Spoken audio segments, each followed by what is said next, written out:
വയനാട് തിരുനെല്ലിയിൽ പഞ്ചായത്ത് നൽകിയ stop memo അവഗണിച്ചും വൻകിട എസ്റ്റേറ്റിൽ കുളം നിർമ്മാണവും മരമുറിയും നടക്കുന്നു. കോട്ടയ്ക്കൽ എസ്റ്റേറ്റിലാണ് അനധികൃതമായി നിർമ്മാണം നടക്കുന്നത്. ദുരന്ത നിവാരണ നിയമപ്രകാരം കഴിഞ്ഞ മാസം 30-ാം തീയതിയാണ് പഞ്ചായത്ത് സ്റ്റോപ്പ് മെമ്മോ കൊടുത്തത്.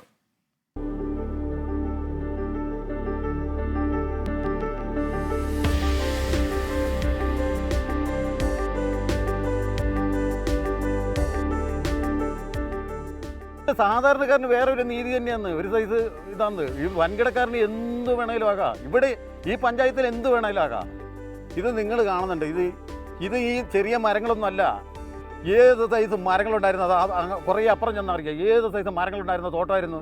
ഇതൊരു പാവപ്പെട്ടവൻ ഒരേക്കറുള്ളവനോ 10 സെൻറ്റ് ഉള്ളവനോ ചെയ്തെങ്കിൽ അവൻ്റെ കുരിശ് തറച്ച് കൊന്നേനെ.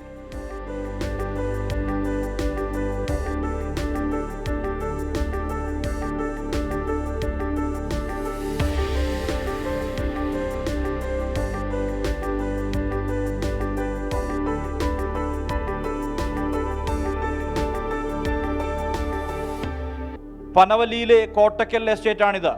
താഴെയുള്ള ആദിവാസി കോളനികളിലേക്ക് വെള്ളമൊഴുകുന്ന നീർച്ചാൽ തടസ്സപ്പെടുത്തിയാണ് ഇവിടെ വൻകിട നിർമ്മാണങ്ങൾ നടക്കുന്നത്. നീർച്ചാൽ തടസ്സപ്പെടുത്തി ഒരു കൂറ്റൻ തടാകം നിർമ്മിക്കുകയാണ്. അടുത്ത് നിർമ്മാണം പുരോഗമിക്കുന്ന കെട്ടിടങ്ങൾ. ഇതിനായി ഈ മേഖലയിൽ മുറിച്ചത് വൻമരങ്ങൾ. മറ്റൊരു തരത്തിലുള്ള അനുമതിയും നിർമ്മാണ പ്രവർത്തനങ്ങൾക്കില്ല. പരാതി ഉയർന്നതോടെ പഞ്ചായത്ത് കഴിഞ്ഞ 30-ന് സ്റ്റോപ്പ് മെമ്മോ നൽകി. 353/39-40 സർവേ നമ്പറുകളിൽ ഉള്ളതാണ് എസ്റ്റേറ്റ്. പനവല്ലി മുണ്ടുകോട്ടയ്ക്കൽ സുജിത് മാത്യു എന്നയാൾക്കാണ് നോട്ടീസ് നൽകിയത്. ദുരന്ത നിവാരണ ചട്ടങ്ങൾ ലംഘിച്ചതായാണ് കണ്ടെത്തൽ. എസ്റ്റേറ്റിലൂടെയുള്ള നീർച്ചാൽ നികത്തപ്പെട്ടതോടെ അടുത്തുള്ള ചെമ്പകമൂല കോളനി നിവാസികൾക്ക് കുടിവെള്ളം കിട്ടുന്നില്ല. കുളം കുത്തിയിട്ട് അവർ വെള്ളത്തോട്ടത്തിലേക്ക് അടിക്കും.